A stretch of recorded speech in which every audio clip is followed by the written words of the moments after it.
Defensas contra ataques de cuchillo. ¿Cómo puedo defenderme? ¿Qué técnicas debo utilizar? ¿Qué tengo que entender? ¿Cuáles son mis posibilidades? ¿Qué diferencias existen entre una persona que tiene un cuchillo en la mano, una persona que está por atacar o un atacante en sí? Todo esto lo vamos a analizar hoy en nuestro podcast.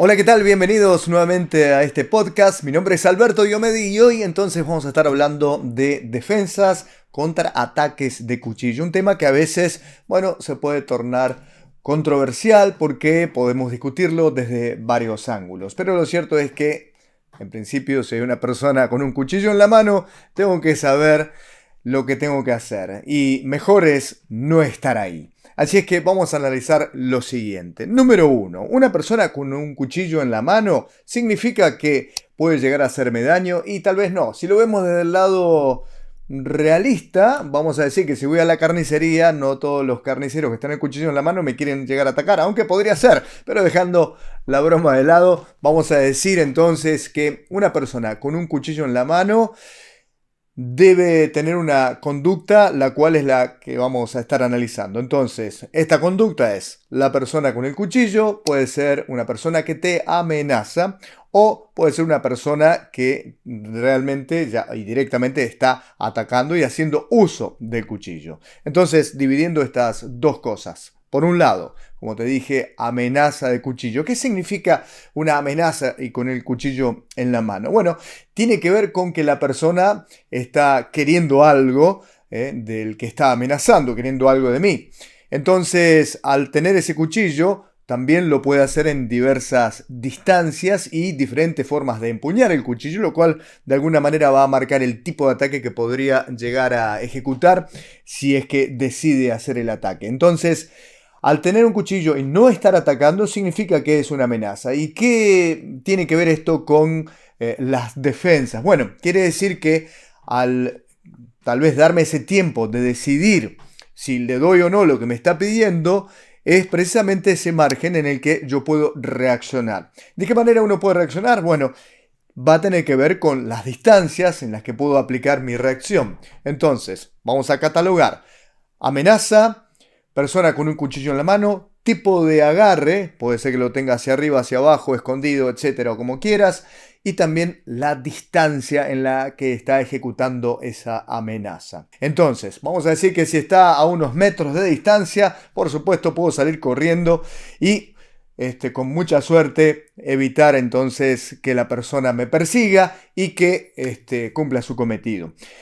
Si venimos en una distancia un poco más próxima, donde tal vez ya no pueda correr por X motivo que quieras pensar, acá vamos a tener entonces que analizar más allá del empuñamiento también qué puedo llegar a hacer. Entonces, si ya está, digamos, en una distancia aplicable como para un ataque, tal vez pueda hacer ese ataque y es mejor que lo haga con una patada que me va a permitir mayor distancia y alejarlo de mí, si es necesario en este caso, ¿no? Para poder luego salir corriendo, para poder luego tomar algún elemento y protegerme y hacer lo que tenga que hacer para sobrevivir, porque de eso se trata, ¿no? En este caso hablamos todavía de la amenaza, la opción que puedo tener y dependiendo también la distancia. Por otro lado, vamos a decir también que la distancia puede ser un poco más corta, donde tal vez me haya tomado de la ropa, me tiene un poco sujetado y no puedo moverme. Entonces hablamos de una distancia más próxima, más corta, donde tal vez entonces tenga que ejecutar alguna retención, algún tipo de control para poder atacar y poder salirme del lugar. Entonces, como vemos, siempre estamos con la opción fundamental, que es no estar en el lugar. Entonces, siempre vamos a hablar de eso, ¿no? Hay una persona con un cuchillo, no quiero estar ahí. Porque ¿para qué me voy a poner a medirme con alguien que tiene un elemento y que principalmente está teniendo una ventaja? Yo no tengo, él tiene. Sepa o no sepa usarlo, esa persona tiene una ventaja. Y acá es donde empezamos a entender ahora todas las opciones que fuimos detallando, porque primero es no estar ahí, salir corriendo sería lo siguiente. Si no pude salir corriendo, algo voy a tener que hacer, agarrar algún elemento, tirárselo encima, o utilizar el mismo elemento para cuando quiera atacar, ya veremos. Si no tengo el elemento y tal vez pueda patear, trato de patear para alejarlo y luego salir corriendo. Si me logró sujetar y todavía me sigue amenazando porque no está realizando ni un ataque ni un corte, y todavía está pretendiendo algo de mí, pero yo no me puedo mover, tal vez tenga que hacer algún tipo de retención y algún contraataque para zafarme y luego sí salir corriendo. Entonces, por supuesto que hay diversidad de técnicas que se ofrecen en este caso y que cada una en particular va a tener que ver con cada situación, por dónde está ubicado el cuchillo, etcétera. Entonces es difícil generalizar y hablar así muy ampliamente para lo que sería un cuchillo. Debemos realmente entender todos estos puntos, todos estos conceptos, ¿no? Porque si no, no podría definir una técnica como tal. Ahora, para definir una técnica como tal, tenemos que ser puntuales con lo que queremos saber, ¿no? Está el cuchillo así, viene el cuchillo desde este ángulo, de arriba, de abajo, la punta o el filo, con esta mano, con la otra, esta distancia, etc. Así que para que quede claro en ese sentido y no hablar de una técnica en particular. Sí, lo que podemos definir, como acabo de mencionar, es las distintas opciones que uno puede llegar a tener al momento de presentarse una amenaza, en principio, de una persona con un cuchillo. Ahora, vamos al el otro aspecto. Ya está el ataque, ya se produce el ataque, ya la persona con el cuchillo en la mano decide iniciar su ataque. Otra vez, vamos a entender desde dónde empieza a iniciarlo, si está a 10 metros de distancia, si está a 2 metros, si está a 1 metro, si está a medio metro, etcétera, ¿no? Porque cada una de esas acciones va a tener que ver con un tipo de reacción en la que yo voy a definir mi acción. Por supuesto, la idea no es quedarme congelado, para eso uno se puede entrenar, para poder tener una reacción positiva y no estar en el lugar, pero siempre todo lo que haga, en este caso ya con la persona habiéndose transformado en atacante que viene hacia mí, ya voy a tener que analizar la acción defensiva según todas estas cuestiones. Entonces ahí hablamos de la distancia. Después vamos a ver también el empuñamiento, ¿no? Porque esto va a definir el tipo de ataque que estaría por realizar. Tal vez si puedo observar que tiene, por ejemplo, un empuñamiento donde el cuchillo se ve hacia abajo, indica que tiene que elevar el brazo para luego trabajar un ataque que viene desde arriba. Ahora si tiene hacia adelante, estaría llevando el brazo tal vez hacia atrás para luego ejecutar la puñalada, o por ahí si está mostrando la punta puede ser un ataque recto, o si viene con movimiento del brazo también puede ser un ataque de corte. Son los distintos tipos de ataques, los cuales van a tener también diferentes tipos de acciones defensivas. También vamos a entender quién es el atacante y quién soy yo, si tengo entrenamiento o no lo tengo, mi estado físico o no lo tengo, mis distintas capacidades y habilidades, si estoy parado, sentado, acostado, etc. Todo esto, por supuesto, va a cambiar el sentido de una respuesta para lo que sería una defensa contra cuchillo como tal. Entonces, el atacante es grande, el atacante es pequeño, el atacante viene con fuerza, el atacante es muy agresivo, o el atacante no lo es, o es bastante pasivo, o quizás tiene miedo al momento de producir el ataque, porque hay muchos ataques que se dan en distintas condiciones, puede ser con bastante saña, con locura, o puede ser también tratando de escaparse después del ataque, porque muchas veces puede ser tal vez un robo y después se produce el ataque y sale corriendo el atacante, o tal vez no.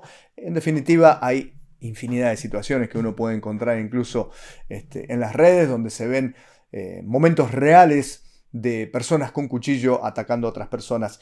Pero ahí es también donde vamos a entender quién es quién, como siempre digo, en estas situaciones para poder dar una técnica como tal. Ahora, ¿qué conviene, qué no conviene? Bueno, otra vez, depende quién y depende el momento. Hay momentos en los que tal vez puedo solamente hacer una defensa utilizando el brazo, por ejemplo, desde cualquier ángulo que venga el ataque, porque en las reacciones mi naturalidad va a tener que ver con poner algo al frente para que no me llegue el cuchillo, y cualquier expresión que haga con los brazos está dada por esta reacción natural de protección. Y a partir de ahí puedo definir lo siguiente, por ejemplo, hacer una defensa, cualquiera que sea, para salir corriendo. Es una defensa en evasión, vamos a determinar.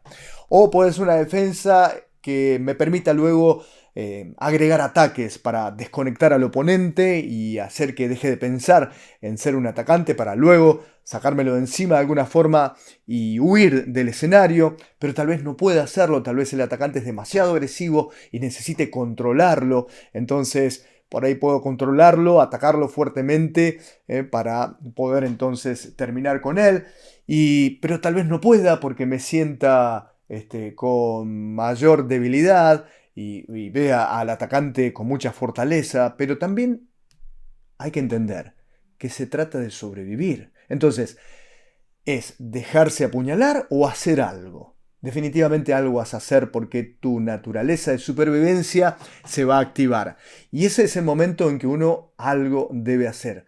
Cualquier cosa. Controlar ese brazo si no te quedó otra opción, si no hiciste nada. Y vas a tener que controlar el brazo para atacar todo lo que puedas para que se olvide. Y sí, lamentablemente hay muchos casos en los que las personas que son atacadas se quedan sin hacer nada, sin ningún tipo de acción de querer controlar y solamente quedan apabulladas por el movimiento violento del atacante, y al quedarse congeladas, obviamente el atacante continúa y no hicieron nada y lamentablemente pierden la vida o quedan realmente heridas por esos ataques. Entonces, ¿qué debo hacer?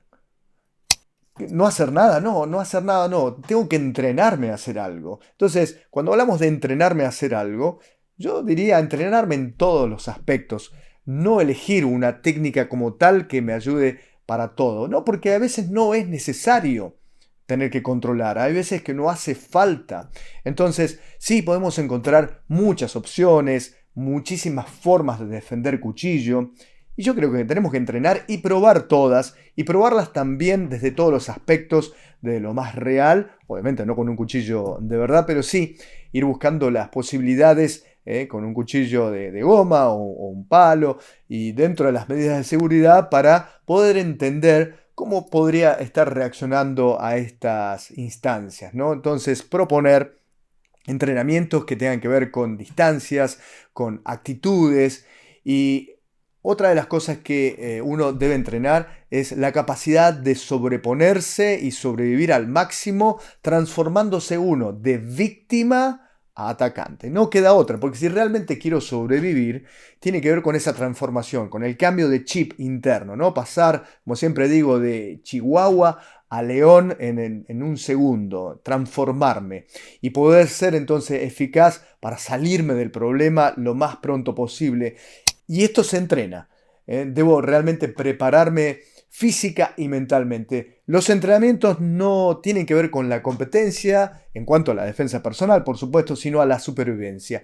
Y es otro de los puntos también que siempre me gusta dejar en claro. Tu entrenamiento tiene que tener conciencia de lo que estás entrenando. Sobre todo con estas cuestiones de cuchillo, no hacer entrenamientos que solamente me hagan la fase técnica, sino que me hagan una fase emocional, donde yo esté viviendo esa cuestión de que realmente tengo que salir de acá, ¿sí? Ponerme en la mente de que quiero sobrevivir, y con la ayuda de mi compañero de práctica, que me proponga también esa intención, siempre con el cuidado para poder seguir entrenando, tratar de sobreponerme a ese momento y buscar mentalmente de querer sobrevivir y hacer todo lo posible en mis acciones, ya sea huyendo rápidamente o tomando algún elemento o contraatacando, para luego entonces poder, digamos, accionar de alguna manera si es que necesitase. Es mejor siempre tener algo de entrenamiento que ningún tipo de entrenamiento. Y luego vamos a hablar de la fase en la que, bueno, desarmo a la persona. Bueno, hay veces que puede ser conveniente y hay veces que realmente no puede ser conveniente. Tengo casos de amigos que han pasado por estas situaciones en las que de repente pudieron llegar a desarmar, pero inmediatamente vieron que hay gente que está alrededor y que está juzgando ese momento. Entonces, ¿quién pasa a ser ahora la mala persona en el escenario, ¿no? Si de repente una persona captó ese momento y te vio a vos con el cuchillo en la mano, en ese momento ya pasás a ser el malo de la película vos. Entonces, si voy a hacer un desarme, que no sea tampoco para realmente tener que lastimar a la otra persona, sino para mi misión, que es sobrevivir, que es salirme de ese momento. Y esto es decisión de cada uno, ¿no? ¿Qué hace uno al momento de terminar con la acción si es que pude defenderme efectivamente? Esta es la fase táctica. En la fase táctica hablamos de qué hacer. Son cosas que también debo tener en cuenta, ¿no? ¿Qué hago? Llamo a la policía, salgo corriendo, voy por acá, voy por allá, agarro un elemento. Son todas cosas que uno de alguna manera tiene que tener en cuenta al terminar una ejecución técnica, la que sea que elijas hacer o entrenar. Entrenarse también en la fase táctica, ¿no? En ese final. ¿Cómo sigue ahora el tema después de haberme defendido? Y obviamente, si utilizo un arma para luego yo tener esa superioridad contra quien fuera mi atacante, las cosas se invirtieron, pero después esto va a llevar tal vez a mayores problemas, ¿no? Y no hablamos de defensa personal en completo, porque acá si me voy a meter en más problemas, tal vez tenga problemas legales, problemas morales, entonces ahí es donde debo entender este límite, ¿no? Y mi defensa personal tiene que incluir todos los aspectos, no solamente esta fase técnica, sino mi vida en general, porque la premisa es sobrevivir y por otro lado también estar tranquilo en mi casa. Así que bueno, mi deseo de que andes tranquilo, que podamos todos caminar en paz, ¿no? Como decía Imi, el creador del Krav Maga, pero que si elegís entrenar algo, hacelo con todas estas premisas, estos puntos de entendimiento y no te quedes con una sola cosa, sino que trata de disfrutar cada aspecto y comprenderlo y que tu cuerpo también de alguna manera asimile cada instancia para que en el momento que necesites es como una caja de herramientas, ¿no? Sacaste todas las herramientas y vas a poder utilizar la que sea más precisa para el momento. Muchas gracias, será hasta la próxima entonces y dale like y suscríbete si no lo hiciste todavía.